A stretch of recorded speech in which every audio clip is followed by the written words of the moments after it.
It was good, was good, was good. Welcome to Reflections of a DJ, the R.O.A.D podcast presented by DJ City and Beat Source. I'm one of your hosts, DJ Crooked. We got DJ Never here. Yo, what up? We got DJ D Miles. What's good, what's good? We got Jamie the Great. Yep. And this is the special LA edition of the R.O.A.D podcast. We have invaded the Beat Source offices. We're here in LA in West Hollywood. And we got a very special, this is a big DJ here. This is big dog shit, right? Yeah. This is Baltimore's finest, right? He just announced his 2023 residency in Las Vegas at Zouk and Resorts World. Yes, sir. Justin Bieber's DJ, MC, A&R. We have Tay James in the building. Yes, What's good? What's up, guys? What's up? How y'all feeling? Yeah, thank you for coming through. Nah, guys, like we were talking about it outside before we started. Like I really love this podcast, and it's just like I'm really happy just to be really here. Oh wow. Thank you, It's an honor to have you, brother. Honestly, really, it's nice just to talk to, like, you know what I mean, your peers. Like, you know what I mean? Really nice to just bounce ideas off of each other. Honestly, we actually have like I don't know, like we've been in close corners. Yes, but we've never really met at all. No, and we have mad mutual friends. It's crazy.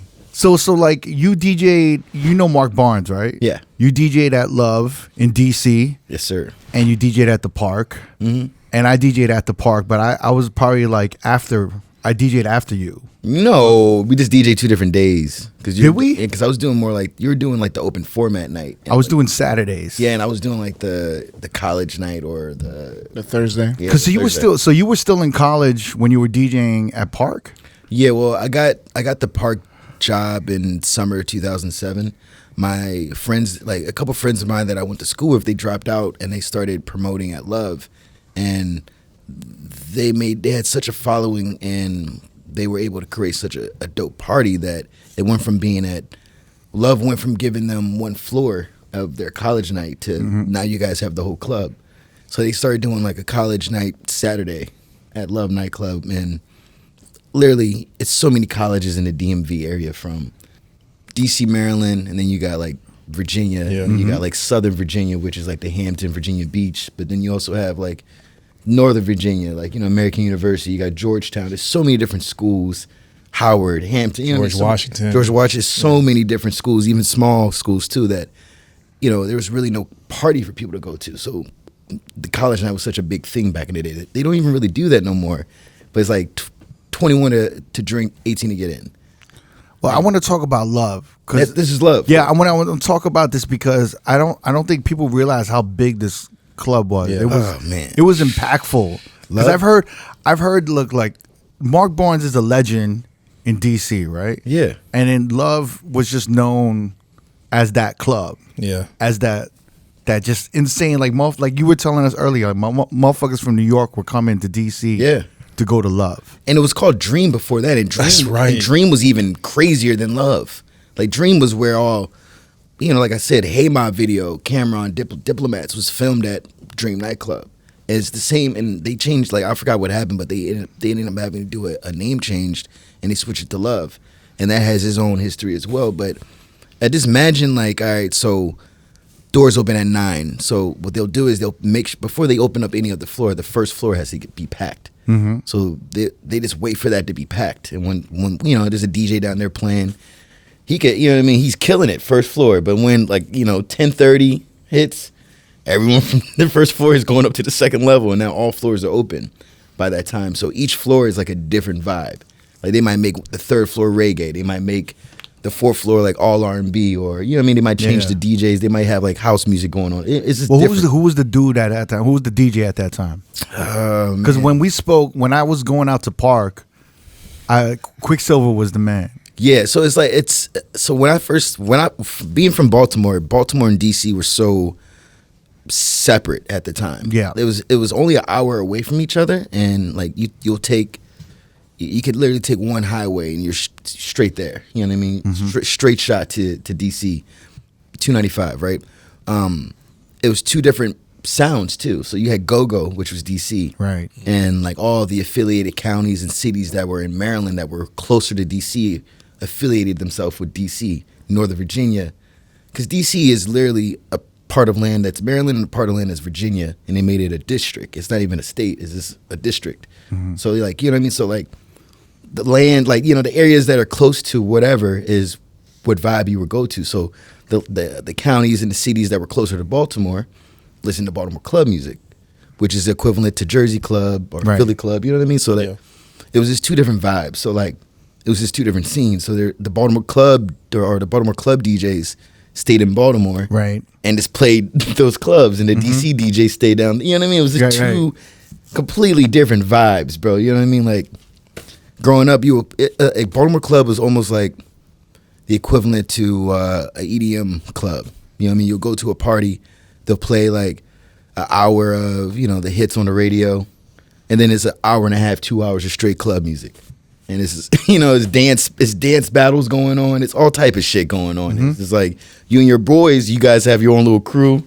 You guys might have some choreographed dances together. It's like, you know what I mean? It's just, it was like you got served, and it was just a culture. You know what I mean? It was just, and that's what it was. And you drive an hour down to DC, it's a totally different thing. Right. It's go-go, it's live bands, it's live instrumentation. It's just a different, like line dance. It's like a different vibe. And by the time I got to college and I started DJing at Love, it was just like, how do I bridge that gap? So when all the clubs and all the nightlife stopped in Baltimore, it's just like, okay, cool. I can play some Baltimore club music at some of these in this DC club, because I know there's a lot of kids from Baltimore that went to school down here, and they just want to hear some of their music from back in Baltimore. So that was like one of the number one things I started doing, and it just started like I remember when I first started at Love, I started at the 4th floor, like the top. You know what I mean? They told me I had to work my way down, so I was just like, all right, fuck it, let me just. So I just started doing it. I just started like just being a melting pot of this music, because I know these college students they're all from around the country. You got people from the South, you got people from New York, you got people from the West Coast, and everyone's just here. So let me try to cater to all. And once I started doing that, slowly but surely, I started making my way from the 4th to the 3rd, and I remember having like a club meeting. And like one of the security guards are just like, yo, whoever is on the 3rd floor, we got to move him to the 2nd floor. Like, we need to move this guy down, because every time he comes on, he plays his Baltimore club. We need more security. We just need help. You guys know DJ Money? No. You don't need DJ Money? All right, so DJ Money works, he's a Wale DJ, and I think he's his A&R as well. He was with me during this time. Like, you know what I mean? Like, either he'll DJ and I'll host, or I'll DJ and he hosts. Like, we were around during this time. Quick was a legend in Baltimore. Quicksilver, complete legend in Baltimore. It's like Quick's almost like an urban legend. Like, you know what I mean? Like, was DJing in 21 and up clubs at 14. Like, you know what I mean? Like, shit, it's like the shit you hear about Quick. You're like, what? It's like he's nasty. It's like, what the? He's fuck? still killing it, right? He's still out there killing it. Yeah, he's still fucking killing it. See, like Quick is like, that's one of the first people I met in Baltimore. Like. This all right, so coming up, when I was 14, when I was 12, my brother taught me the basics of DJing. Just like I bought like not a fake turntable, like a cheap turntable at a yard sale, and I begged my father for some records, and that was my fucking first setup. And then Christmas came along, let me get the Gemini. You guys know the Gemini 1-2 punch. We all start off with that. Well, everybody know the Gemini 1-2 punch. You get some quarters, you tape them on top of the head, you know what I mean, just to scratch. And then from there, it was like, okay, cool. How do you get records? Is like during this time is vinyl. Like, there's no streaming. There's no fucking record pool. Well, there's record pools, but there's no internet to download shit. Yeah. Like, if you don't have the vinyl, you can't play the song. Period. So, luckily, my brother was friends with all the top DJs. Quick, you know what I mean, and who he was affiliated with, which was a company called Unruly. And Unruly Records, where it was the record pool and a record label, they put out Baltimore club CDs. The legendary Scotty B. These are the guys that kind of like are like the pioneers and the founders of like Baltimore club music. You know what I mean? So they started this label, and they were signing DJs and artists and producers, and within the Baltimore club world. You know what I mean? If you're a Baltimore club DJ, you'll do like a tape, and they can distribute the tape for you. And you started like interning there, right? Yeah, I was interning there, and by me interning there, it's like I met every DJ. But you were getting access to like the vinyl and the records. Hell yeah, like, you know what I mean? And I was like, I wasn't really I thought I was good, but I wasn't shit. Like, I thought I was good, right? But I wasn't shit. Like, but it's just like I'm learning from these legends. Like, every day I'm around Quick. And then I meet Alizé, and Alizé for me was like, he is literally the best Like he's like the guy DJ in my eyes, like the guy that's just like I look up to. I you know what I mean. I attribute a lot of my style from him, but I also attribute just seeing a lot. You know, like you take from whatever DJs you come up with. So like I might look at this person and be like, okay, cool, I like what he does there. You know, as a kid, this how you find a style. Like there's no YouTube. Yeah. Your style is whoever you're around or whoever. I used to listen to Alizé's mixes, like his live broadcasts. I would record them every day. Like, you know what I mean? Like he would do like the 5 o'clock mix or like the 9 o'clock club live broad. I would record these, or I would just sit there and just listen to how he's blending.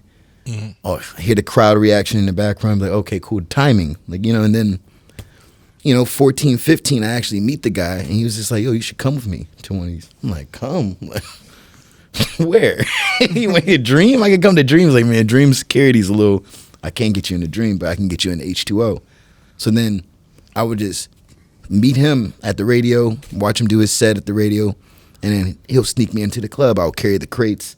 And security didn't care. Like, if you carrying records, that was the way to get into the club back in the day. You carry the equipment. So I either carry a turntable or like a crate of records, and I just sneak in with him. And I sat in the booth and just watch him DJ on like 2 a.m., 3 a.m. And then like he'll do the live broadcast, he'll get off, and then he'll just let me mix. So like from 14, 15, 16, like I'm just doing this. This is pretty much, and I'm doing high school parties and just trying to figure out what the hell I'm doing here with this DJ you almost had like the best childhood experience. But bro, going into DJing though, But mind you, I'm doing the internship for free. I'm working at Burger King and Best Buy, busting my ass. But you like I'm busting my ass. You know what I mean? Weren't you like Kiss 98.7 Kiss? Internet Kiss FM. Yes. You didn't pay shit, right? Yeah. But you get free concert tickets, free Facts. vinyl albums. Yes. You meet all the artists that come into Facts. take pictures with them. Hell yeah. I met Chris Brown when he was 16. I met Chris Brown early, bro. I met a lot of people early, like this being around. Like, you know what I mean? Just trying to go to all the industry parties. Getting drops. Drops was the huge thing because it was like a mixtape era. So like you would do mixtapes, and that's how you would promote yourself. It's like, oh, you give them that was like your business card. So when I went down to college, it was just like, okay, cool. I need to take over this campus. I need to figure out how to do this. And like I got there in the competition. At the time he's cool now, he's my guy now, but at the time he was older. His name is DJ Vince. This man was like, you know what I mean? He was just like someone like being a kid. It was just like, man, this guy shouldn't be here. Like, you know what I mean? Like nothing against him. Like me and him are fine now, but I don't give a fuck. We can talk about it now. Like at the time, it's just like, all right, cool. If this is my competition, okay, cool. I know what I have to do. If this is my competition, you know what I mean? And I know what I have to do. So I just... You're saying like he was just so, what, like he was old too old school? To be he was too old to be running the college campus? Not that, like... Like you're 18 and he's 36. Like. More like 40-something like the time, right? But the thing is, with Vince had all the sound. But he had a stronghold on the scene? Or he had a stronghold with the campus. With the campus. So, I'm sorry, Vince Adams? I don't know his last name. Okay, all right. Never mind. Forget it. Let's keep on. Sorry. Well, how would you know? His last name might be Adams. I don't know. This guy that streams. He was on Twitch. Oh, Vince Adams? Yeah. Nah, I don't think he's on. I don't think. Okay, all right. Never mind. Sorry. Right. But if you know anybody from the Virginia Beach, Norfolk area, they know who DJ Vince is because he will hold down college campuses and he's done it for a long time. But it's just like, I'm new blood. Like, you know what I mean? How I look at everything is just like, I'm the new. Like, you know what I mean? As a freshman, and mind you, there's other student DJs at the time too. When I come in as a freshman, there's other people that are DJing, but like you got people who DJing off the laptop only. Like you have nobody really on turntables. It's just like I'm coming into a situation. I'm just like I'm so used to because, as you guys know, during this time, being a DJ was hard. It was expensive. Like you know what I mean? It was a craft. Like. You know what I'm saying? Like, you know, you just couldn't be a DJ. Like, if you were a DJ, you really thought about this shit. Like, it wasn't like it wasn't. Really, you know what I'm saying? Like, it wasn't like something you just do like candidly off on the side. You had to like no. You have to put in work. You had to go to the record stores, get the vinyl. Yeah. Yeah, I mean, you doing parties, you got to carry your crates and carry cases. All of that. You know me fucking hood clubs and bars I did in Baltimore, bro. Just because like I'm just here. You want to hear some music? Well, the thing is, you want any opportunity to like get experience and to DJ in front of people. Anything. You know what I'm saying? Anything was good for me. Like I was happy. But like you would be collecting records for years, just trying to stack up records and getting needles and getting equipment, getting money, saving up money for an amp or a receiver, and then speakers, and then all of this shit. I remember when I got, and then trying to get a ride, like my god, bro, ride. You needed like a homie to like drive you somewhere with the van. I had a Mazda Miata 2-seater. I used to put my turntables in the trunk, and I would put 2 crates in like the back behind my 2-seat, like right here in the back, and I would put 2 crates in the front seat, and you couldn't ride with me. It was just that was it. Like you gotta either follow or have your, you know what I mean? Like this is my shit's in the car, like, and that's just what it was. But it's just crazy. Like you just couldn't do it. So like when I'm coming into the situation, I'm in Baltimore. I'm used to like being like the underdog because it's like everyone has the equipment, everyone has some type of notoriety. There's people on the radio. I'm just opening. I'm just trying to be. I'm in the right group. I'm with the right crowd. But like I need my own territory. Baltimore's oversaturated. DC's oversaturated. So I need my own territory, my own little. So let me go down to Hampton College. Let me try to take this over.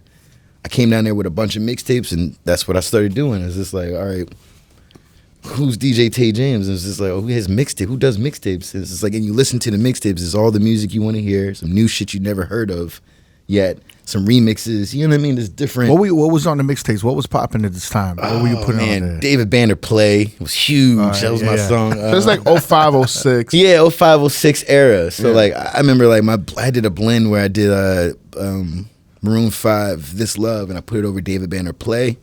And it was just so monumental to me in my head, right? But because it just sounded so vastly different. And with mashups or in remixes, I always feel like it's like the element of surprise. You wanted like I like mashups where it's just like, man, I never expected to hear that. Like, you know what I mean? It catches you off guard and you like it. Mm-hmm. So that's kind of like what I did on these mixtapes, and it's like and that's kind of how I made my name. I was giving these mixtapes out, and it was hard to DJ on campus because Vince had it locked down. So it was like I can only do off campus. So what was he? Was he like blocking? Was he? Yeah, like he was like gatekeeper. He was the gatekeeper, and if you wanted to DJ, you had to go underneath him and his company. Right. And he was just taking all the money and paying you whatever he wanted to pay you. Okay. It was just like nobody wanted to go through that. Like nobody wanted to be through that. So how did you shut that whole shit down? Oh man, it's just Did you end up working for him a little? No. Like I did. I remember because it's like being part of the group I was with in Baltimore. It did come with some type of notoriety. So I was able to do certain shit because they were connected to DTLR. I don't know if you guys heard of DTLR. No. It's on the East Coast and the Midwest and a lot in the South. It's like a urban Foot Locker, best way to describe it. Okay. So like, you know what I mean? Like, so they sell CDs, they do a lot, but they dominate. They were just in this area. So this record pool was connected to this clothing company or clothing store company, and they were just everywhere. So they would do in-stores. So they would hire a DJ, play music for 2 hours. So that's how I got a check in college. Mm-hmm. Instead of having a job, I just did in-stores. You know what I mean? Like I had an in-store every weekend. So maybe twice in one weekend. So you know what I mean? That's $500 every week in college. That's great. That's like, good, you know what I mean? Like, especially in that era. And like, you know what I mean? Like I didn't want to have a regular, I didn't want to have like a job. I wanted to make DJing my job. So this is how I had to go about it. So luckily that's how I got the money to do anything. And so you started stacking up money and you got your own equipment. Is that what happened? In high school, I got my own equipment in high school. I was working at Best Buy and Burger King. So well, like I'm kind of wondering, how'd you get into love? Love came from being in college because my boys that I was freshmen with, they left college early and they started promoting at Love, and they were making so much money they said fuck school. So Baby Drew was like, he was like the Quicksilver or the Alizés of the Virginia Beach area, right? So he was Chris Brown's original DJ. He sounds familiar. He was Chris Brown's original DJ, and I happened to be I was lucky enough to be his roommate my sophomore year when he was on tour with Chris Brown. It's a small world. So like I'm just watching him. He's coming out of town. He's getting free clothes and shit sent to the house. He has new music on his phone. I'm like, man, this guy's fucking. He's on the radio. I'm like, oh yeah, this is the guy, right?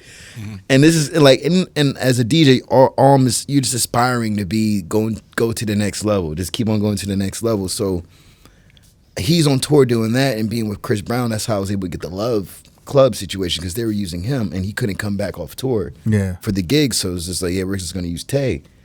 You know what I mean? I slid right on in there for the job, and I did my first time at Love, and I think I got played. They kicked me off the turntables within the first like 20 minutes. Someone hated on me. It was kind of weird. And I was just like, I told Mark, I'm like, bro, I didn't even have a chance to even get into a mix. I played 2 songs, bro. I literally played 2 or 3 songs. And this is when you were on the 4th floor still? Yeah, they played me. They played me bad, bro. They played me bad.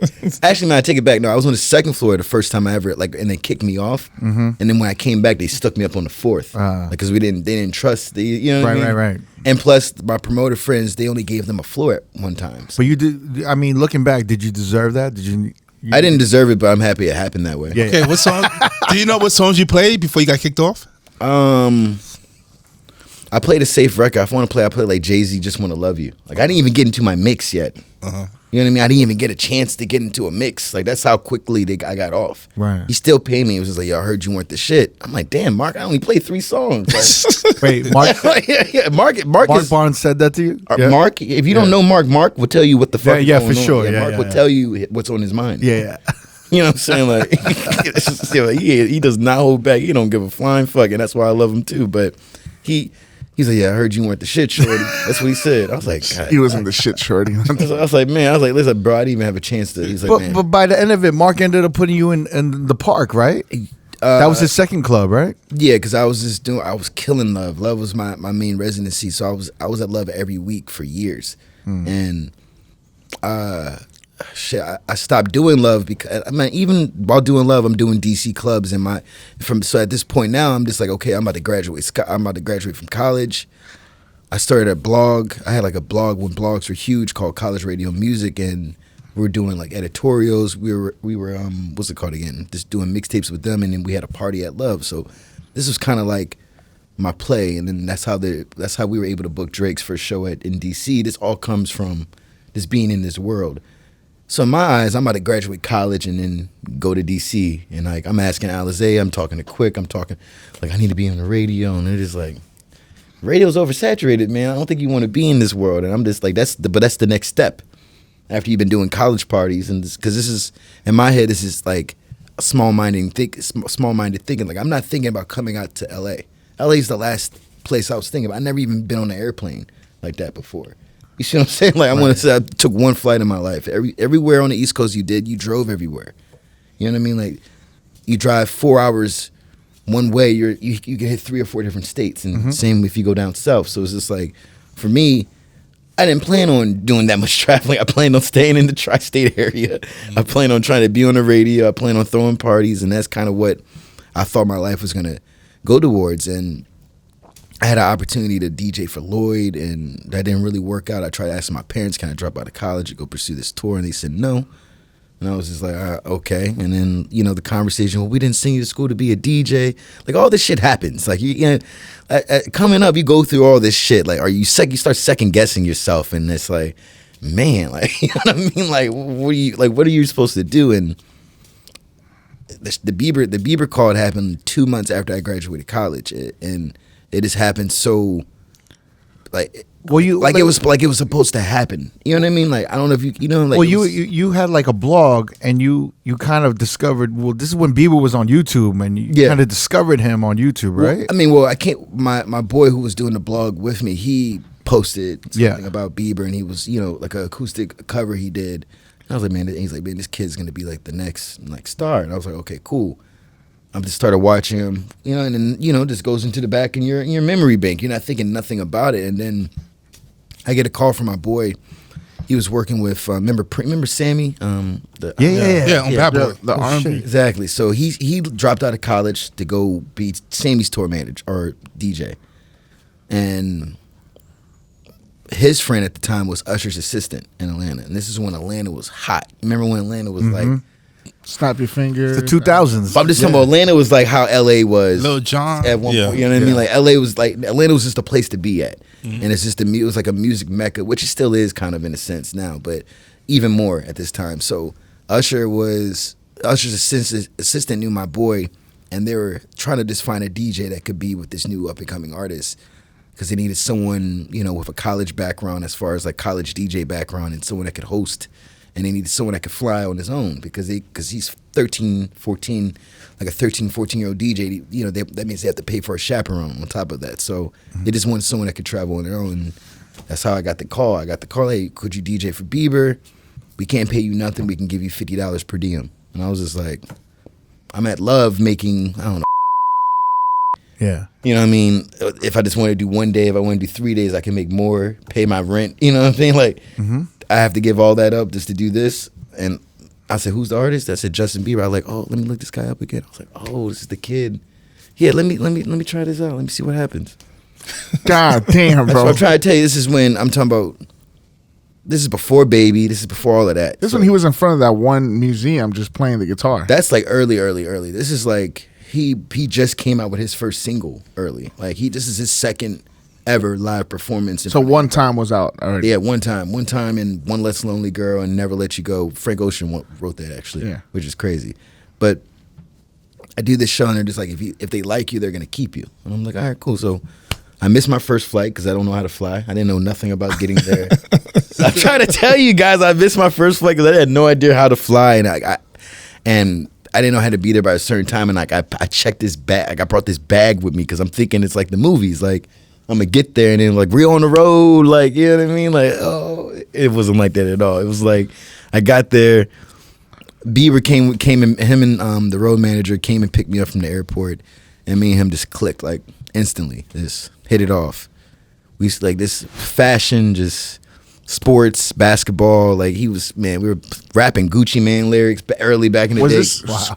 Oh, this is you and Bieber? Yeah, because it's just like he's in Atlanta at the time, so he's just being. So he's immersed in that Atlanta. He's soaking all the Atlanta culture. So like Lemonade, Gucci Mane, like you know what I mean. This Gucci was hot. Like remember he had the record with Mariah Carey, like you know what I mean. The remix he did or whatnot. So like this is all during this era, and Swag Surfing was the hottest record out. So we get to backstage in our backstage area. It's no rooms. It's just one big room, like, and everyone's just kind of sharing it. Sean Kingston's supposed to be the headliner, and he calls out from the show, so he cancels the show. So they made Bieber the headliner, and Bieber only has one song. In this room is us and Jason Derulo's like across the hall, like in the across the room, like, but we're all together. Like this is before Jason Derulo's Jason Derulo too, so it's just like you just see everyone at an early stage coming up together, and we go do this show. Oh, actually, before the show, like, Swag Surfing was hot, like I was saying, so I told him, he was like, yo, could you add Swag Surfing to my set? And I was just like, yeah, fuck it. Let me pull out GarageBand, open it up, let me get the song. I just did some quick little splice, you know what I mean? You know how we are as a DJ, just real creative on the computer randomly. This, you know what I mean? Cool edit, Adobe Edition, you know, like, I just pulled it out, did a quick little edit to the record, and took the show on the road. And then we did one show. We killed it, and then from then on, I was just on the road with him. And how many people was in attendance of the show? Bro, probably the first one was at a water park, which was it was packed. Probably like I don't know, probably 300, 400 at a kids. water park, huh? Yeah, and he performed. It was probably like 400. I could say maybe it probably was more than that, low key, because it was in Tulsa, Oklahoma. But the one after that, it was raining. It was barely anybody out there, and this is early Bieber. And then I like, bro, when I tell you like. I snapped my fingers. Next thing you know, is just huge, bro. Like we could. I mean, we were able to walk down the street in New York at one point, and then it just switched to being. It's like superstar. So how does this work? So you do a couple shows, then you fly back to DC or Baltimore. Mm-hmm. I was just moving my stuff back to my parents' house at this point. And so you're juggling touring for Bieber off and on, and then trying to juggle like these gigs in DC. Right? Yeah, and that was even tough because you leave and you start losing shit. Yeah. But you leave, you lose. It's kind of the same thing what happened with Baby Drew when he left with Chris Brown. I was able to get his Love gig. And that's just kind of what happens. Whoever is available is the one that gets the role. So I had the relationships. I know I can fly. I can give them a heads up. Hey, I'm gonna be back this week. Let me get my gig back. That was happening for sure. But it was just like it starts not being as consistent because yes, I'm on the road with Bieber, but Bieber's music's not really in the club. So me saying I'm Bieber's DJ doesn't really translate to money at all. Yeah. So what do? So what I did was I started filming everything. I had like a flip cam and I filmed everything that we did. all backstage stuff, Bieber performing here, whatever, and I would take these clips and I put it up on YouTube, and I created We Know the DJ, which was like a video vlog that's for me to just to document everything I was doing. And that's kind of, and that was my way of just like, all right, you know what, since I'm gonna use this to my benefit somehow, some way, because I gotta have some type of identity in this world. And that's how I felt like I had to do it. And that's, you know, so I started just doing that, and then slowly but surely, like it started working, you know what I mean? It just started connecting, and by the time it got to his after Baby came out, and then it got to Believe, which is his second album, and then Boyfriend came out, that song was the first time where it started creeping into the clubs, and that's when I moved out to LA.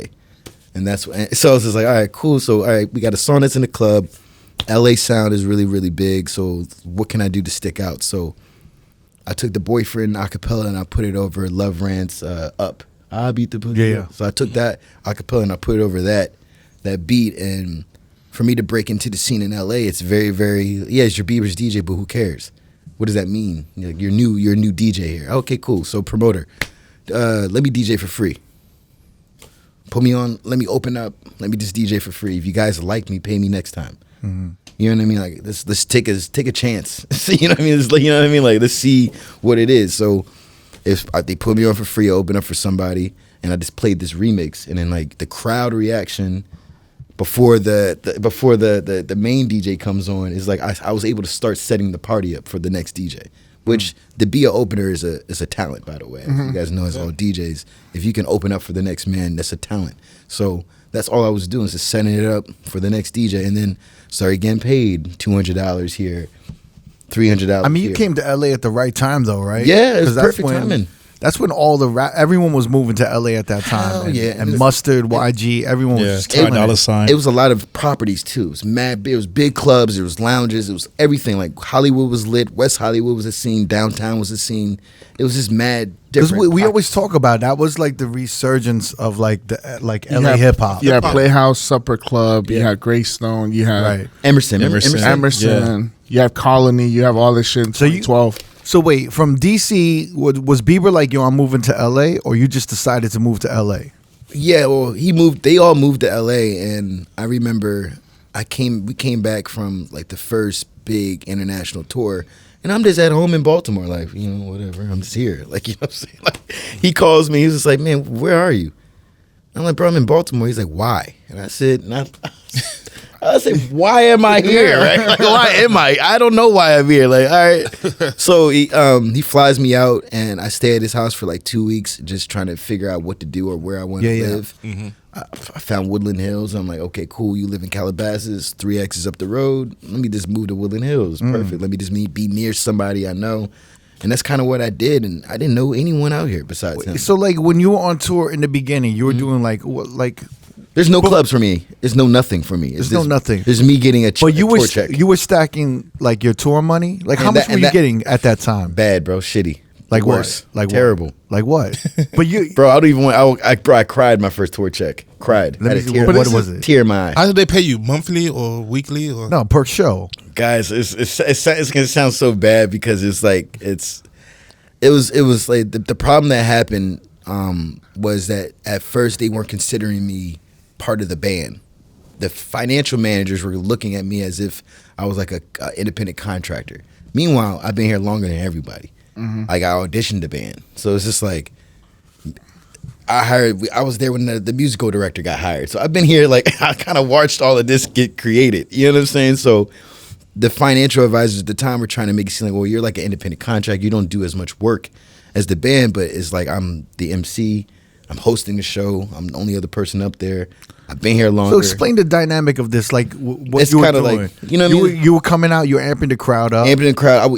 I would even open sometimes. DJ for 30 minutes before he came on. Amping the crowd. And what are we talking? How many people? Like, we're talking. Oh no, that thing is packed. I've been to a Justin Bieber show, bro. Yeah, is it like stadiums, arenas, kind of shit? Yeah, Staples Center. We've done all of that. Okay, bro. I've done the biggest show we've done was 275 in Mexico City. Yeah, I went to we went down 4 miles. The crowd did. At this time?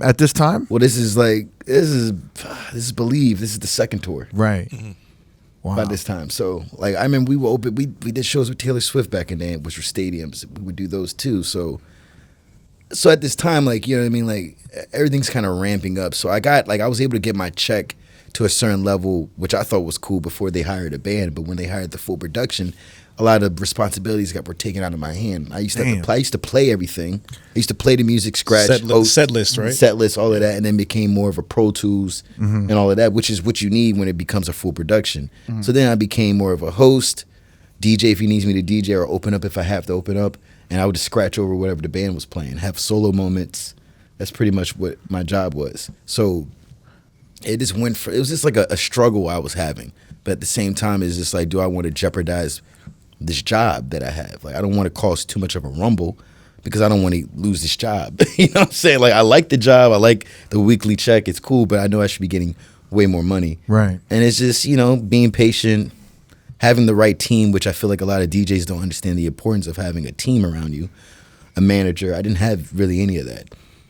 Publicist, you know, accountant. You know what I mean? Like, you need to make sure someone's watching. Nah, you're like a kid, you know, you're basically a young kid from Baltimore, right? Not knowing shit about shit. Not knowing anything, right? about this world. Like, I had a business degree, but do you think like Justin Bieber's team was kind of taking advantage of that fact that you know, or not his team? I wouldn't say his quote unquote team. I would say the financial people, because these people, the label. Not even the label. This is like the financial advisors, the people who were in charge of paying out his people. accountants. His accountants. The crazy part is that I went to the Believe tour here at Staples Center, and I remember you kind of had a pillar. You were like sitting on a pillar, so you were part of the whole show where he comes down with the wings and shit. Yeah.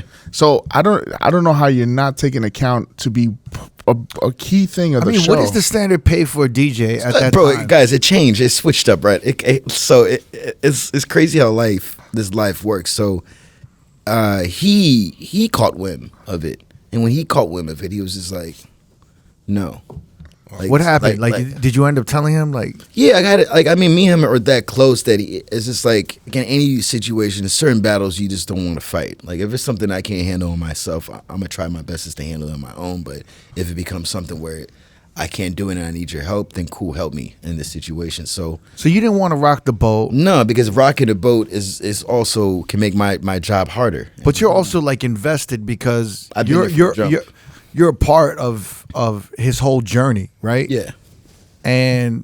But I guess the accountants weren't realizing your input and your involvement in everything, right? Yeah, it was just like, I'll even be real. Like, my relationship with everyone wasn't really that good. Like my relationship with Bieber has always been 100, and with that happening, it could rock the boat in other worlds. You know what I mean? Like, you being so close with the artist could rock the boat in other worlds. You know what I mean? Or this another situation. So my relationship wasn't the best for everybody. Granted, like, yes, like, I wasn't the best either. Like, you know what I mean? Immature, ignorant, not really knowing what's going on. This is my first big opportunity. Just like them, just like anyone else that was involved in this situation. It was very new for everybody. Everyone involved in the Bieber situation never really had no real success before then. You know what I mean? Like, and that shit did catch on fire quick. Like, you see what I'm saying? So we're all young. We're all learning together. We're all learning together. Yeah. You know what I mean? Like, I'm friends with these guys now to this day. You know what I mean? It's going to be 20 years soon. Like, you know what I mean? We've been friends this long. So it's just this learning just to okay, cool. Well, if this lane's gonna be blocked here, we're DJs. I'll open up a new lane. I'll figure out a way. Like, you know what I mean? So the video vlog was my way of just showing people, hey, I'm here. Like, you know what I mean? I'm doing this, and a DJ can do this. It doesn't have to just be music. It can just be being a curator. You know what I mean? Being a curator, just coming up with different ideas. Well, you wanted like some type of identity, right? Exactly. Yeah. And that's all. And that's all I was fighting for. So. And if I can't get it with the gigs, I'm gonna get it in other ways. So I still always did his birthday parties. I still always did private events for him and whatnot. But when I started getting club gigs when it became the second tour. And because the music was translating, I want to say he was 18, 19 at the time, so he can go out. So now he's going out and I'm going with him. Yeah. And now I'm just DJing. I'm in Toronto. I'm in Canada. Like, you know what I mean? I'm doing all the parties in Canada. And then I'm in Europe. And now I'm DJing around the world. Like, this when he was kind of wilding out a little bit, like y'all. I mean, I'm trying to think the wild out stage, the wilding out stage. I mean, like, listen, man, this kid. I think this is around the time, right, when he was wilding out. You was probably wilding out with him a little bit, or no? I mean, listen. Were you a bad influence? Were you a bad influence in him? Nah, I wouldn't say. I want to say I was a positive influence for my guy, and the reason why you can tell is because I'm still here. Yeah. You know what I mean? So. I was the guy that didn't want him to be by himself. You know what I mean? So if whatever, like I'm the type of friend. If you're gonna make it, I'm gonna make it with you, bro. Because this was around the time we're gonna do this together, my guy. Like, you know what I'm saying? If you piss in a bucket, I'll piss in a bucket. No, and that was at my party. That's the funniest thing. But this was the time when like mothers and daughters wanted to smash Bieber. Right? Yeah, I mean, it's just.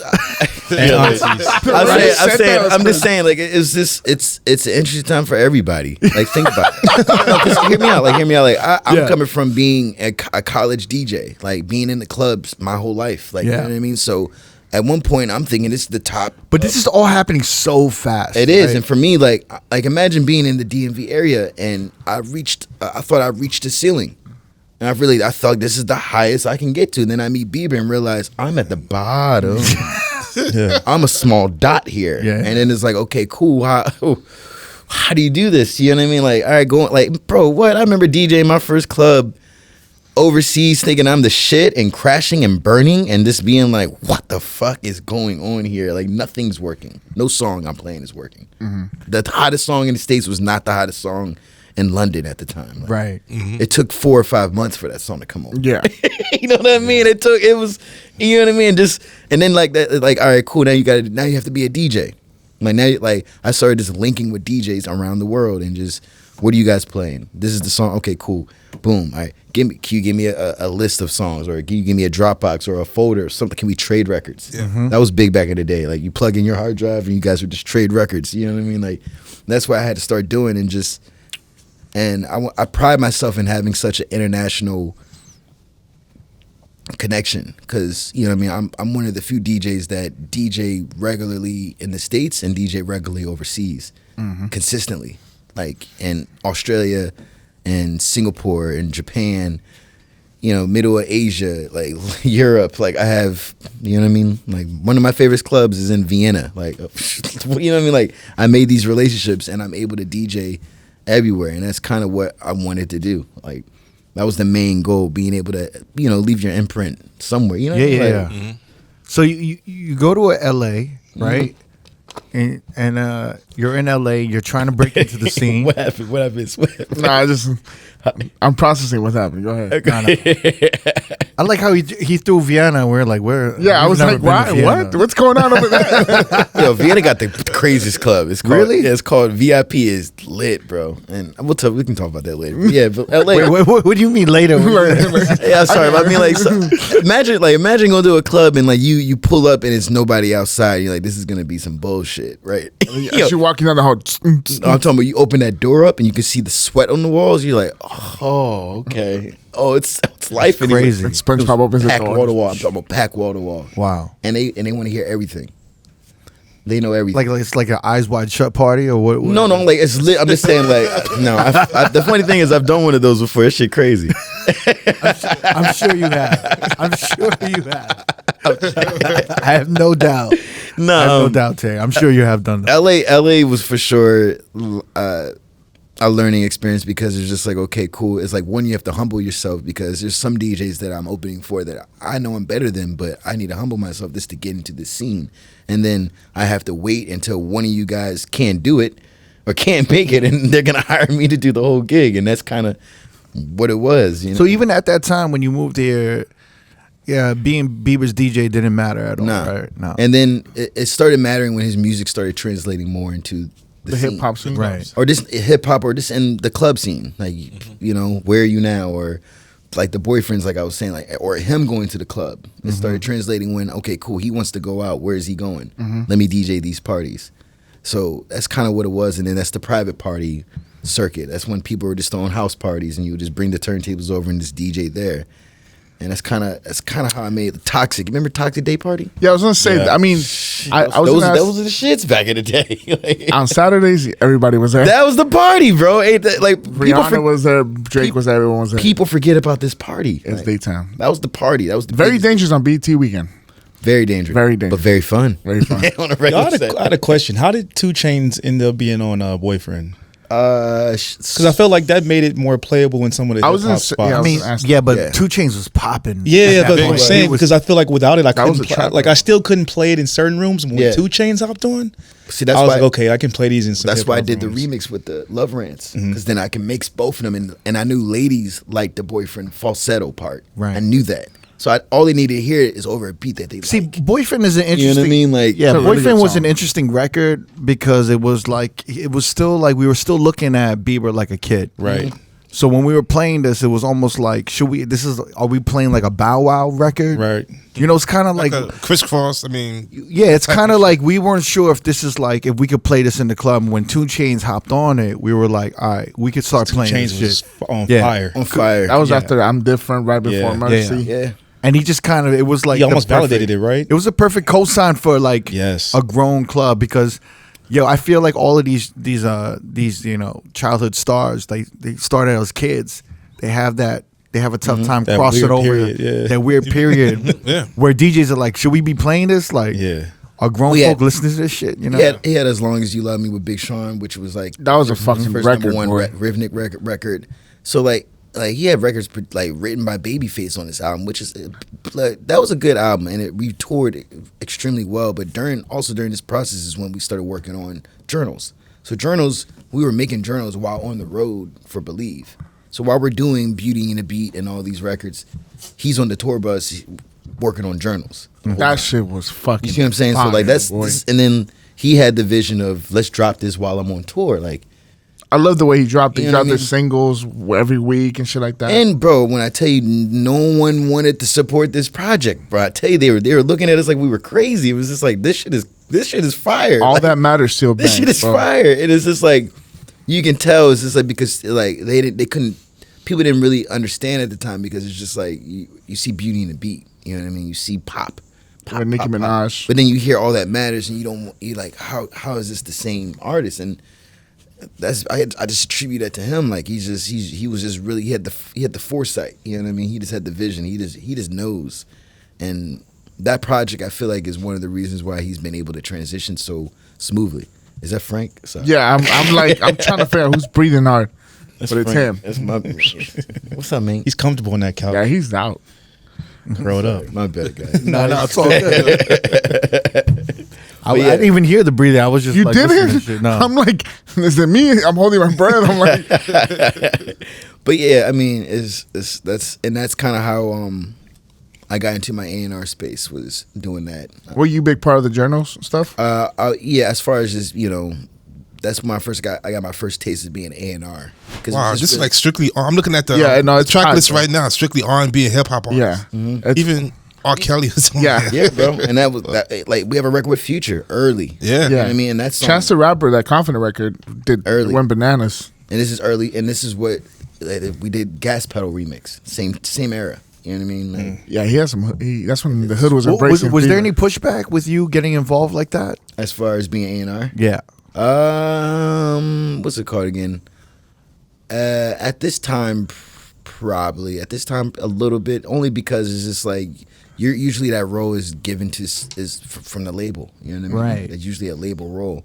And for me, I looked at it as like a production manager at this time. Like, you know what I mean? Because no one really knew what job to give me, in a sense, because I don't work for a label. I'm just this guy's DJ. Yeah. I mean, from a label standpoint, right? They will probably be like, all right, this is, Bieber's, close friend. His DJ. Why are we going to give him the power to Well, essentially, it's not even really their choice. You know what I mean? Which is also which is a good thing. It's really up to him and his management team, and they were cool with it. Wow. So it's just like I kind of just just kept on going with it. You know what I mean? So like, and this is because maybe you guys were hanging out. You're introducing him to new music. Yeah, he was like, can you find me some beats? So a producer friend I went to school with, he was this up and coming producer, just sending me beats. So I just started playing his stuff. So why did he come to you for beats? Was he just like not being inspired by anything that was getting sent from the label, or it was just y'all were talking? We were working on journals, so he wanted some R&B stuff, and I was working with some rappers and some R&B artists at the time, just independent stuff, just trying to get your feet wet. And I was like, yeah, I'll play some beats. So because this is like around the time when EDM was kind of. No, it was slowing down. This is when Mustard was coming in, right? And journals just happened to be dropping around at the same time. But there was like no real R&B outside of Trey songs coming out at that time. So like Chris Brown was still doing Deuces. Deuces. Chris Brown had to run. No, that's way earlier though. Deuces was 2009 and Journals was 2014. So Chris Brown came back during Deuces. He started doing Strip and all of that. Yeah, Strip. And that all started, that's been, that's the new wave of that R&B. But the big R&B artist at the time was Trey Songz. Yeah, that was the biggest one. It was him and Drake. Bottoms Up, I believe, and Say I was still popping. So Exactly. So Bieber was like, he's R&B at heart. He's not a pop artist at heart. He's R&B at heart. He, his favorite. If you look at his first videos, everything's R&B. Chris Brown, Neo. This is. He chose. He chose what? He chose Usher over Justin Timberlake for a deal, or whatever. So he went with the R&B act opposed to the pop star. Pretty much. Yeah. Yeah. So at that point, it's like it's kind of known that he's an R&B head. Yeah, but that's also what he learned. That's how you learn music, is through that. And his love for it is so strong, and you can hear it through the music. A lot of things that we do now is R&B chords. So I had the job. I got fired from the job. Sure. I got fired from the A&R job before, and then wait, why'd you get fired? I wouldn't say fired. I would just say hey, we're not really working on music right now. We can't. We're just gonna take a break. And then when was this though? This is before. This is before Purpose. So we worked on journals, and then I was working on what was Purpose before it was called Purpose. Mm-hmm. And that's the one, boy. It was. So it's just like I had like 5 or 6 records I helped put on, that I worked on, like No Sense, Life is Worth Living, All in It. I got co-production on Trust. No Sense, was that your idea to put Travis Scott on there? No, I did. I was part of the record before Travis even got on there. So that's my favorite record. Me and Pooh Bear were just I was hanging out with Pooh Bear every single day. Like, me and him were just doing everything together, because at one point we were just all traveling together, just working on music. So it would just be me, Pooh Bear, Bieber.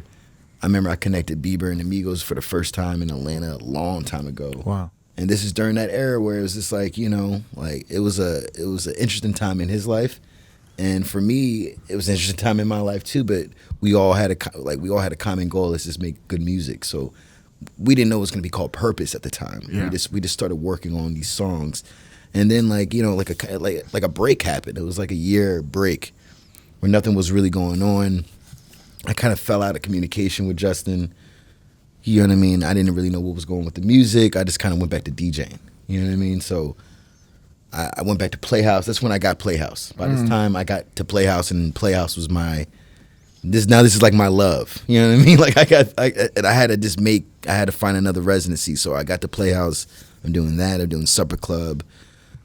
And then this is also the era where the big clubs were starting to get too crazy, and they start shutting down. If you remember this, like when it became a little bit too hood, if that makes sense. The supper club. Yeah, all this stuff became too, like in 2015. Yeah, it became too crazy, and it started after that Fetty Wap era. Yeah, and then it became small. It became smaller clubs, boutique. like Warwick or Boutique. Yeah. Warwick became like the hot spot, or like the Avenues and the Delilah. Wait, why was it getting shut down? There was a lot of like shit popping off. Yeah, bro. Wasn't it a huge fight at Supper Club with like Big U and like The Game and like all that shit? Yeah, in the back. I mean, there was always something popping off there. Yeah. But there was definitely a lot of shooting, Toxic Club. That shit on BT weekend, I thought, and that block when they let out, there was like 4 people shot and stabbed, and all this crazy shit was happening. So it was like LA was active at that time. It was just a lot going on. The scene was changing, but I was able to I couldn't really find work. It was hard for me. You know, I was booking all my own gigs. I didn't have an agent at all. And so when you came back, did you have more like you had? I came back off my second tour, but you had a little more clout to your name. Well, yeah, right? So imagine coming back off this second tour. I just DJ'd every big club overseas. I'm doing Toronto. Yeah, and then I come back into the States and I can't get work here. You know what I mean? It was extremely hard to get work here. Did you initially did you think I'm Bieber's DJ? I should be able to get work a lot easier, right? I mean, I figured in LA I'll be okay because this is home base and I've already made some connections here, so I was able to get work here in LA, right? And it's and whatever random connections I made on the road, so I could DJ overseas. I was going to Australia every year, every New Year's I was doing that in Australia. Did you ever feel like out of touch when you would come back after a tour and then like the music would change and you're like, oh shit, like yeah, the first tour for sure. The first tour, when I came, bro, almost for like. But also like being an East Coast Baltimore kid or DJ and coming to LA. Well, then when I came to LA, different music, right? Completely different, which is the reason why like I was happy to open up for cats so I can understand what the lay of the land is, and that's the big part of DJing. It's understanding what's hot. So. Once you get like this is the West Coast sound, Rack City, okay, Mustard on the Beat, YG, Ty Dolla $ign, T Flea, like that type of sound. Like I remember, okay, cool. And then when we go on tour for the Believe tour and I end up DJing around the world, okay, cool. I got that aspect. So I get back off this second tour. I've done mad shows. So then like I'm coming back to the States, like this should be easier, and it was tough. And it was just like, okay, cool. I need an agent now. Like I need someone that their job is to book these gigs. And it was between the only two big ones were really Scam and DGI. Yeah, those are the two main. Dame DeGraff, right? Yeah, and Yoni.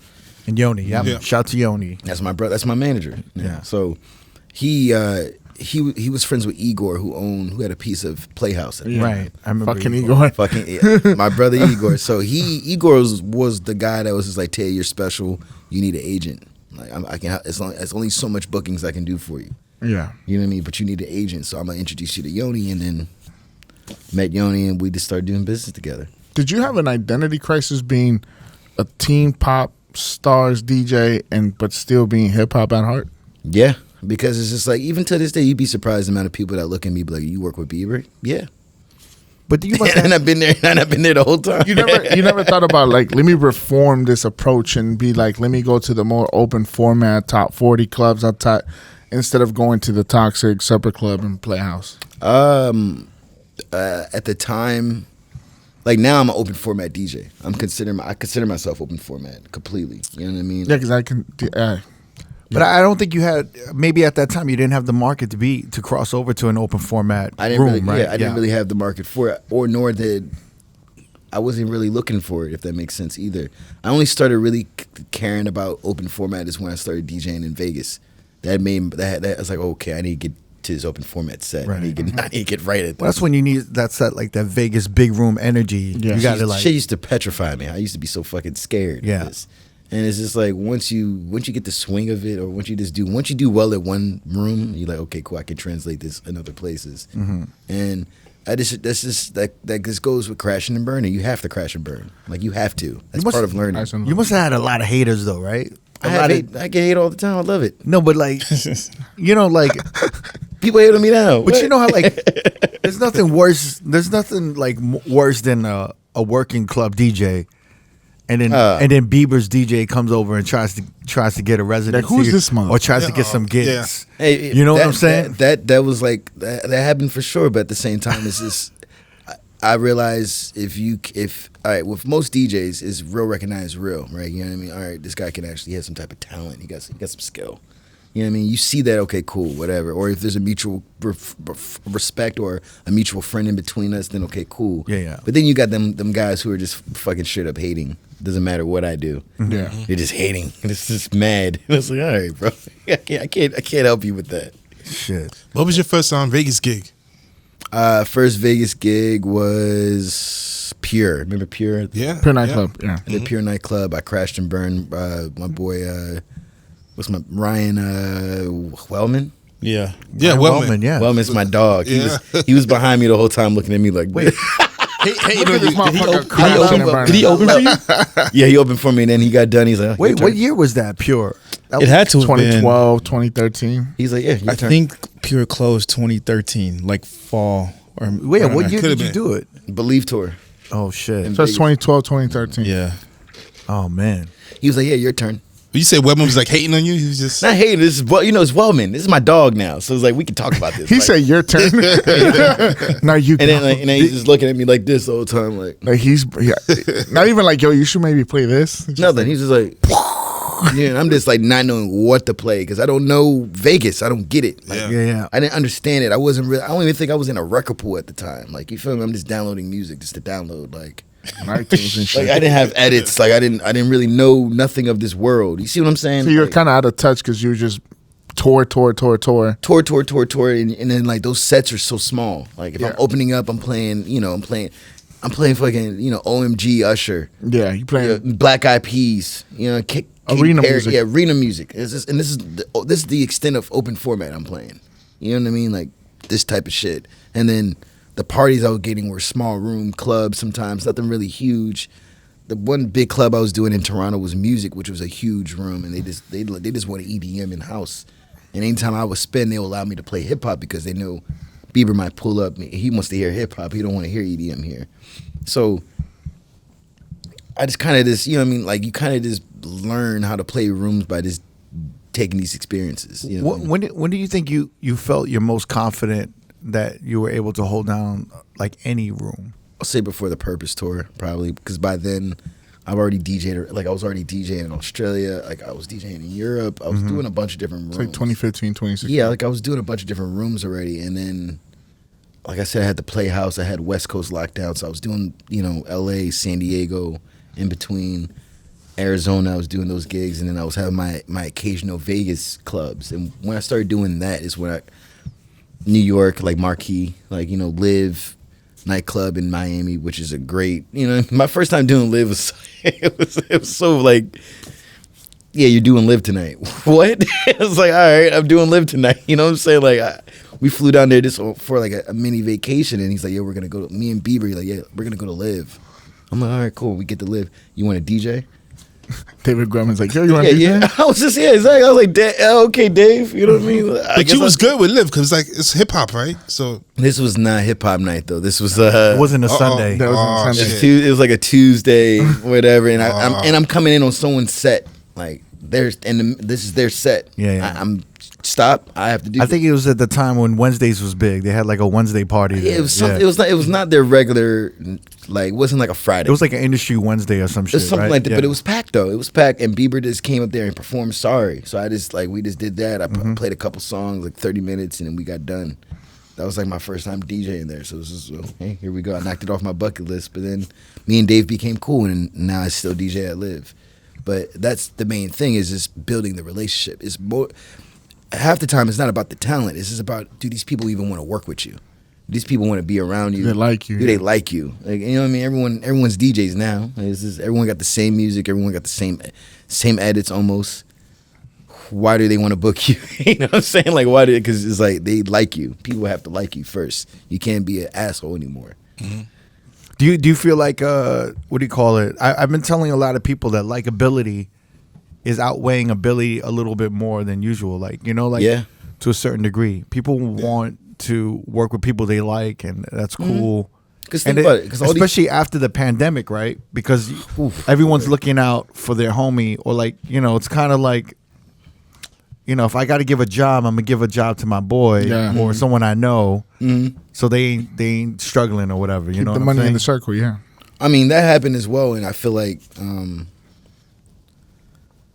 The pandemic was like low key like a reset. I feel like for a lot of people, not even in the DJ space, but in particular, if you want to talk about the DJ space, I feel like the people who weren't really, because at one point DJing was so oversaturated that it was just like, you know what I mean, like whoa, you know what I mean, like it's like it was everyone was a DJ. Your sister's cousin, brother, sister was a DJ. You know what I mean, like. It got to the point where everyone and their mama either had turntables or had a jump drive or were just trying to do it or just doing, you know what I mean? Like, you remember this time, it was right before the pandemic. And during this time, I was becoming burnt out from DJing. Like, I felt like I was tired of it. It was getting to the point where I was looking at it like a job, and I never felt like that before. So I feel like during the pandemic, the people who were faking it, like who were just doing it just to do it as a fad or whatever, they quit. They quit, got real jobs, or they went on to their next hustle. You know what I mean? And then like the people who were really about the DJ life, you know what I mean, figured out a way either by doing Twitch and doing live streams or just doing mixes and remixes. Like, you know what I mean? People figured out a way to find their identity during the pandemic. Me, I just became, I jumped right into the A&R world. I worked on a whole project. I stopped DJing completely and just focused on music. And I feel like that's what kept me going, because it's just like I was able to stay relevant in both worlds. Because it's just like, if I can't DJ, I'm going to work on a project that will be consumed in my world. So it's just like, that's where you get the Peaches records or the Essence remix. And did you introduce Bieber to like Afrobeats? He was already a fan of Afrobeats. I played him Essence though. He didn't hear Essence before. And then we were on a vacation together, and I played him the record, and we were just like WizKid's agent Mike G just happened to be on the trip with us, and we kind of just made the play on this vacation. It was just like, bro, this is great. We just listened to this record nonstop every day, and he was just like, I want to do this. We got the blessing from WizKid. That Monday, we cut the record. It took him 15 minutes to write. Really? Cut the record. We put it out. Wow. And it still was #1 most consumed Afrobeat records of last year. Yeah, and it came out 2 years ago. What was the whole Despacito situation when Bieber? I wasn't a part of it, but I know about it though. Yeah, like, because I feel like that's such an important record. It is, right? Because it kind of introduced America, right? The mainstream America to like reggaeton. Mm-hmm. And that was the one crossover record that, maybe since like the early 2000s when reggaeton had like that Gasolina or something. Yeah, Gasolina. Don't forget about Nori. Oye Mi Canto. That's what I was gonna say. Don't forget about Nori now. Nori. I was gonna say Oye Mi Canto. Yeah. Right? Dale. And then Shakira. Yeah. So Hips Don't Lie. But that was really, that was like the first time in, I don't know, 10 or so years or more, Scooter, where you had like white people coming up to me asking for Despacito. 100%. And that's the record still goes. And I want to say that was a Scooter, Pooh Bear, Bieber play for sure. And I know Scooter is such he's a marketing genius when it just comes to this knowing trends and this knowing we should drop a remix. We should do this remix right here because I know where it could go. And it's kind of like, so he spotted the record? For sure, probably Scooter, Bieber, and Pooh Bear spotted that. I know Pooh Bear wrote it with Justin, so it's just like, I know they collabed on that. And I could be wrong, but I want to say it was them three for sure. Wow. Essence was me for sure, 100%. That's crazy. What was your role on Peaches? Peaches, one of my best friends, Harv, who's in the band, he's Justin's musical director. He produced Peaches. So he saw Bieber playing Peaches on Instagram. Like, just a piano version. He took the clip, made a beat around it. You know what I mean? Sent the beat back to Justin. Justin wrote to it. We got Peaches. You know what I mean? Like, that's how it came. He sent it to Giveon. And at first, it was just him and Giveon on it. And then we were just playing the song at our private parties, and we just saw the reaction. Like, everybody was like, What do you mean private parties? During the pandemic, one of our ways of just staying relevant or just trying to just, be creative and just have a space to do it, we started throwing private events. And since everything was kind of shut down, to make it safe, we would COVID test everybody, and we'll send like an email link for like invite only. And if you get this, you will be invited to a location, and then it will be either me DJing or it could be this is in LA. Yeah, right? And this will be in LA, and it's like it'll be our band playing. You might have a pop-up performer, and we just started doing this. So we started playing. Was this on the low, like no phones, no nothing, or? I mean, you had your phones, but you kind of knew everyone in the party, right? Like it just, you knew literally everyone in the party knew someone within the party. So that's why it was kind of just like everybody was cool, but nothing really was getting leaked like that. So we would play music unreleased, and that's kind of like our way of seeing what the crowd was vibing with. So Peaches was a record that you could just tell off top that it just had the formula for a great feel music, and it was just the time that we released. Everything was just kind of perfect. We dropped 4 singles that were all pop right beforehand, and 3 singles, and the single that they wanted to drop to release the album, I didn't agree with. I said we should drop. I think Peaches is the #1 record that we should put out when the project comes out. Because as a DJ, you were seeing the reaction, right? Exactly, and then his management team brought that back to the label, and when Def Jam heard Peaches, they all agreed too, and it was just like, let's go with it. And then he broke a record, becoming the first male artist to go #1 on the charts with his album and #1 on the Hot 100 at the same time. So it just broke records. And then after that, you get Stay. I connected him with Kid Laroi. A minute ago, we worked on a song called Unstable on the project, and they just hit it off as friends, and then Stay happens, and then Stay becomes one of the most streamed records ever, bro. It's about to go diamond. How did you know Kid Laroi? My cousin is probably one of the most talented, unheard talent scouts. You know what I mean? Like, this guy literally looks at YouTube and just finds new artists every day. He just he'll watch YouTube for hours and just watch one video, look at the director, and find out what videos that director's directed, and go and just dive deep in that world. And at the time, he was doing this for WME. He was just doing this for them. He was just writing like who was coming up, who was up and coming, who was unsigned. He had like logs, and he would tell me about people like, hey, you should look at this kid named Kid Laroi. He's 14 from Australia. He's crazy. I think him and Bieber they'll do well together. I'm looking at him like, who's Kid Laroi, right? So then I get put on, and then when the time presented itself, Kid Laroi was bubbling, and I remember sending him his profile over to Bieber, and it was just like, yo, you should really look at this kid. Bieber checked out the music, he liked it. They met, and we just, we were playing basketball when they met, and then they just clicked, and we just started working on music. Wow. Damn. And that's why I feel like being a DJ comes into play, is just like being able to know what's hot, like, you know what I mean? And being able to use that and tell an artist, like, since I'm not like the guy making the beat or writing the song, I have to be able to bring some type of value to the situation. And that's my ear and my connections, or who I might know, or who I might think would be good for this or that. And that's why I feel like me and Bieber click so well, because he trusts me in that world. And yeah, bro, it could just be me putting beats together in a folder for him. Like right now we're on folder 50. Like, you know what I mean? Each folder is a bunch of beats in each folder. And from there, he'll pick 5. And then from 5, he'll make 2 out into a song. Yeah, what's the whole process? Yeah, you know what I'm saying? Well, I'm kind of curious. What's the process of you, now you're like A&R, you're the A&R for a lot of his projects, right? All his music, yeah. All his music. So how does that work? You're constantly just looking for beats. You're listening to new beats. All that, looking for new producers. A little bit of everything, honestly. And for me, it's easy. Not easy, but it's. I feel like DJs are the best A&R. Period. Like, you know what I mean? Like, because you can't teach us. You don't teach a DJ music. It's just something that we're born with, or it's in us. You know what I mean? Mm-hmm. Whereas a lot of A&Rs right now, they went to school or they did this. They don't really. I don't know if they really have a real background in music, or a real, like, you know what I mean? Like, a lot of people are taught music instead of knowing it. And I feel like what separates me from a lot of A&Rs is the fact that since I still DJ, I'm actively in the club, and I'm connected to mad DJs around the world and mad producers from around the world, that it just gives me an upper hand. Like, you know what I mean? A little bit. And it's just like, I know what translate really well. This is not going to work in the club, or this is the new sound. We need to work on this right now. Like, you know what I mean? Like, it's just like, we're in the studio, I'm playing I'm a piano.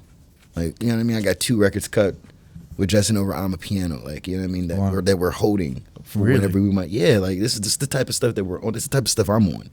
You know what I mean? Like, I'm not trying to do what everyone else is doing. We need to push the culture forward, which is the reason why we do Despacito, the reason why you do Essence Remix. It's because it's like you use a Justin network to bring or to shine light on something that the world needs to see.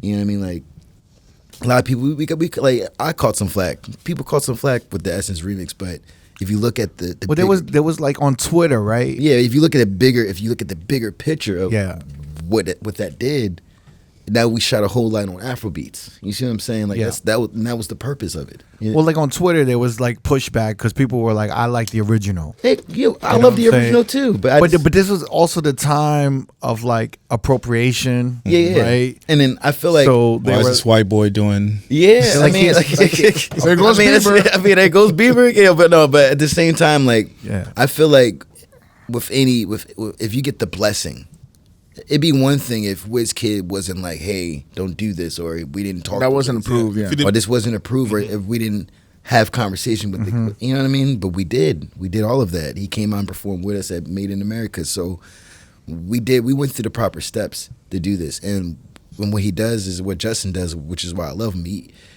He works with so many different people. He likes giving up and coming or new artists a look. Like you said, you brought it up earlier with Chance the Rapper being on Confident. Like, yeah. That's when Chance was really brand new coming up. Yeah, he was early. And this and Bieber will give that platform, will help give that platform if he likes the music. Because at one point he needed that. Like he needed someone to, you know what I mean? Put your arm around you. Yeah, Usher, Taylor Swift. I mean, working with Snake at the time. Snake had just came out. Exactly. You know what I mean? Or Skrillex. Skrillex. Another art. Like Skrillex is one of my good friends in this game. Like that's somebody over the pandemic, me and him got so close because we were working on the Justice Project together. So I was just going over his house and just watching this mastermind at work. Like somebody who really takes producing. Like he looks like like when he's making it, he looks like a gamer playing a game. Yeah. Like how his mind works is completely different, and he can play all these instruments. And he's one of the best DJs out there. Like you know what I mean? Like he looks different now. Skrillex is that guy. Sonny's that guy. Like. You know what I mean? Like, I'll talk about Alizé, I'll talk about Skrillex like that, too. He's really that guy. Yeah, he's nasty. Yeah. Another person I look up to, Ruckus. I love DJ Ruckus. I just seen him recently. Ruckus is my, like, I used to stalk Ruckus. That's the homie right there. I used to stalk Ruckus. I'm with DGI because of Ruckus. Like, oh, yeah? He gave me his blessings as well just to be part of the team. Like, I was stalking this man. I was like, bro, how? He's asking, like, what do I got to do? Even D Nice is another guy I look up to. Like, because these are guys who are, like, quote unquote celebrity DJs, you know what I mean, or DJs who were connected to celebrities. It's just like this is a lane. So it's just like how can I maneuver in this lane? How did you do it? Give me the game plan. Like you know what I mean? Like how do you do this? You feel me? So shout out to them, honestly. Like they helped school me in a lot of different ways. Yeah, I was DJing a resort to Gatsby, and it was towards the end of the night. And I guess he was coming out of Zouk and shit. And I was playing some Afro beats because I had some people requesting that towards the end of the night. He's like, bro, I came in here because you playing that shit. I was like, yeah, fuck. But nah, shouts to him. He's mad cool. Yeah, Ruckus is like how I look. He's probably went like as like like showmanship as a DJ. I don't see nothing. I don't see nothing like that. That's this next level with him. Like as far as like the forefront of this open format DJ shit, he's the leader. I feel like. No, he's been doing it since he was like his teens. Yes, like back in the days, way back before all the celebrities. All status and all that shit. So imagine like Quicksilver, but it's like Ruckus was able to transcend and like Quick is huge. Don't get it twisted. Quick is huge and that top DJ in the DMV area for sure. But it's just like as when I was coming up, it was just like I want to be bigger than this. You know what I mean? Like I want to be bigger than this right here. How do I do that? Like how do you what's the pathway to get to that? And it's just you just got to go through the motions. I remember meeting DJ Drama when I was in college, and he was T.I.'s DJ at the time. And he was doing all the Gangsta Grills, and that was the huge, you know what I mean? That was the big era. Mixtapes. I remember just asking him, like, I just need some advice. I mean, college, I'm opening up for you. Like, can you help me? And he was like, yeah, like, he's like, you go to school here? And I'm like, yeah. He was like, well, did you take over the school yet? And I said, yeah. He said, well, take over the school. After you do that, you take over the city. And after you take over the city, you take over the state. After you take over the state, you just take over the world. And that shit just stuck with me. You know what I mean? And this is before Bieber. This is before any of that. Like that literally just stuck with me. And I kind of shaped that. You know, I used that and just kept that in the back of my head of this. How if I want to get to the next level, I just got to just strive for that and just keep on trying to level up. And that's kind of where I am now. Is this like we were discussing it before we started the podcast. You asked me like, where do I DJ in LA? And it's just like, bro, I just got to the point where I could start throwing my own events here. And that's what I wanted to be doing. You know what I mean? After 11, 12 years of being here in LA, I feel like that's what I need to be doing. Well, the pandemic kind of helped, right? Because you guys were 100%. Doing all those private parties. Yeah. And you started building like a following and everything, right? Yeah, and this made it just like, you know what? It's just a little bit easier just to do it this way. And for me, I'm just comfortable that way. Right. Instead of just... Now you're not in the rat race. Yeah, or just being like, you know, I hate when a manager, hey, can you play this? Well, no.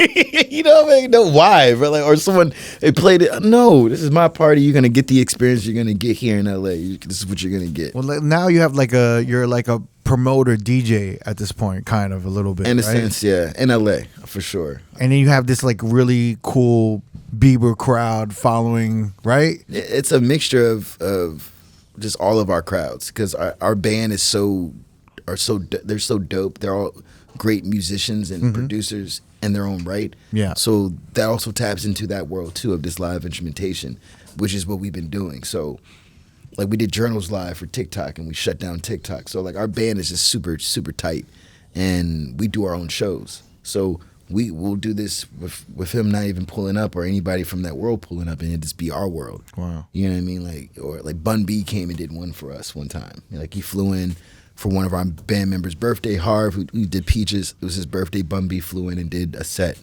And that's kind of what we're trying to do. That's it. Just keep that, you know what I mean? Just keep that going. Keep that energy going, right? Yeah, because I feel like people forgot what live music sounded like at one point. We're so used to hearing 808s and fucking synths, you know, like computer synth and, you know, everything computerized. People forgot what a live bass sounded like. So wait, at these parties that... you know what I'm saying? Like, people forgot that shit. Yeah. So at these parties that you're throwing, there's a live band, there's everything, there's all these things incorporated into the event? Yeah. Sometimes it's a live band and me DJing. Sometimes it's just me DJing.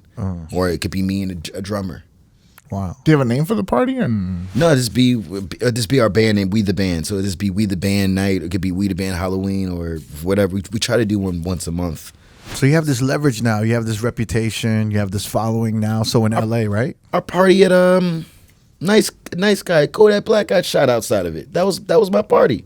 that was my party. That was literally my party. And what happened was Super Bowl weekend. Yeah, we threw a private party. Super Bowl weekend, and I knew this was probably going to happen, but like everything shuts down because it's LA 2:00. Our party was the only one kind of going on still, so everyone tried to like bum rush our party in a sense, and we weren't letting anyone else in. So people were just lingering outside, like, you know what I mean. That's what started happening. So yeah, and then the altercation happened. I don't know exactly what happened, but they kept us in the club. We couldn't leave, so we just kept on partying. You know what I mean? So we couldn't leave. We just, you know what I mean? When I tell you everyone from the whole cast of Euphoria's in there, Drake and his crew's in there, Bieber, our crew, everyone, like it was this Leo, Spider-Man's in there, the original Spider-Man. Y'all know who I'm talking about. Toby. So everybody named Mom was in this party jam-packed, and it's probably one of last year's probably one of my favorite the original parties. Spider-Man. You know what I mean? But like, that was probably one of my top parties. Like I have like a top party list of this, you know what I mean? Like, wow. Wait, so you got all the celebrities following you in your party? No, they're not really following me in my party. It's like well, I guess so. It's just like when we throw these events, it just catches word because it's like there's no flyer for this. So you just kind of get word of mouth. You might get a text, yo, meet us here. And that's kind of how I want to do that because it's just like you don't know what you're gonna expect when you walk in. You're just gonna invite. Yeah, like you don't know if you're just a random person getting invited. You don't know who the fuck you might expect when you walk in here. But when you come in, you're like, okay, that was dope. Damn. And that's kind of how I want to have my parties or my events be. Where you just don't know what to expect when you walk in. So like walk me through this shit. So like if you want to throw an event, you could just call up any venue now in LA and just be like, yo. No, we're not anyone. No? We have a good relationship. Shout out to H-Wood. I have a good relationship with H-Wood out here. They've been really supportive in our ideas or whatnot. So say I want to do something with one of their events, they'll find out. They'll let me know when in their schedule is open or which dates make sense, and we'll just plan it like that. H-Wood, for people that don't know, it's like a hospitality group. My bad. Out here. Yeah, I mean they got a bunch of dope venues. Yeah. What you got planned for this year? I mean, you got the Vegas residency. Yeah, I started a music publishing company this year. Nice. Well, I started a little bit end of last year, but I'm really on that right now. What's it called? Playbook Publishing. So, nice. Explain that a little bit. When you start a publishing company, what does that entail? Well, basically, me and Harv, we just wanted to. We come in contact with so many up and coming songwriters and producers. We just want to be able to give them an opportunity. And since we come from the world of creators and we've been through so many different situations where weren't really that favorable for us, we want to be able to offer that a better situation for up and coming acts, basically, or creators. So I don't want to speak about who I'm partnering with because it's still up in the air. We're still working on it, but it's just something I'm gonna announce it soon. But we can talk about it a little bit here. Yeah. It's just you know. Well, break down the actual publishing of like how it actually works, and you know what I'm saying. Like, got you. So I mean, well, it's just like any like a lot of records that your top artists or any artist is really working on, they collab a lot, right? So a lot of times they're collabing with songwriters and producers. So like this publishing is how these creators essentially eat. You know what I mean? So you want to be able to give these people an opportunity to make some good money and be in rooms where they can, their music can get heard. Right. And that's kind of all I'm trying to help out with and facilitate, essentially. So it could be anybody. It could be a kid in college. You know what I mean? I'm trying to get my music in front of the right people. Cool. Right. You know what I mean? So basically, like a publishing deal, and you correct me if I'm wrong. Yeah.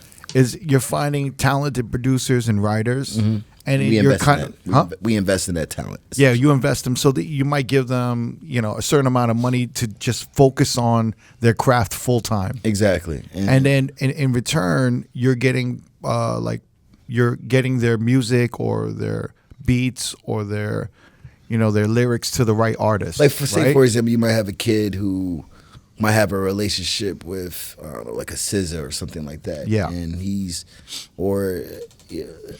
up and coming. He doesn't really have he's not signed to a label. He might have a management. He might not even have a production deal or any type of. He's just up and coming, but he's making music, and then his relationships is with these artists who are either up and coming or could be legit or known already. But his music got to cross somehow, some way. So this person, you're gonna want to come to a publishing company to expand that. Like you might be working with one artist, but what if you want to work with this person, that person? Right. You want to come. You need a network to help you with that. Then you're gonna hear a song, and you're gonna be like, "Oh, this would be perfect for this artist or that person." Yeah, exactly. And you have enough connections where you can kind of connect the dots exactly and put it together and help facilitate that. Right, so right. With doing that, you also have to partner with the right company as well too, which is what I'm finding out. Like it's a lot, man. That's a whole nother world. Like, it's just like I kind of take everything like being a DJ all over again. It's just like you can't skip any steps. It doesn't matter what you decide to do in any part of this business. You can't skip steps. You got to learn. Like I'm still learning shit to this day in that world. You know what I mean? Like, because it's a new world for me, being an A&R and being not signed to a label and just working for one artist. It's a brand new world. But, I don't have to go by. I don't have to worry about 20 different artists and their music. I just have to worry about one kid and his music. Tay, man, is there anything else we want to touch on, Pause? I think we talked about everything. Yeah. Is there anything we want to talk? No, thank you guys. Yeah. I just like the dialogue. Thank you, man. No. It's nice talking to DJs about DJ shit. Yeah. Like, you feel me? It's like, oh. It's like a therapy session. He's like, I got this out. Yeah, man. Come on. People I have to talk to about, like, that don't understand what the hell I'm saying, and they just be like, yeah, that was great, man. Man, love. They hit you with the damn, that's crazy. Man, that's crazy, man. No way. Yeah, what are you doing tonight? Yeah. Where's Justin at? Yeah. Shut up. Man, I've done so many interviews like that, bro. You'll die, but I appreciate this. No. Thank you for coming through, man. Thank you for. We had to reschedule last time. Thank you for adjusting to the time and shit. No, that was my fault. I apologize. No, that was. You had to get them wisdom teeth out, bro. Bro, come on. Man. You literally have to go to the dentist more when you get older. It's fucked up. Yeah. It gets worse when you get older. Worse when you get older. Like, what is going on back there? I just had a wisdom tooth like the week prior to that. And you told me that. I'm like, damn, I feel bad for him, but God bless you, bro. Bro, thank you, man. Yo, Tay James, thanks for coming through, man. I appreciate you, brother. Thank you guys so much for having me. If you want to watch more episodes from R.O.A.D Podcast, click either links on the left or the right. Don't forget to subscribe to our YouTube page and get updated on new uploads throughout the week. Peace.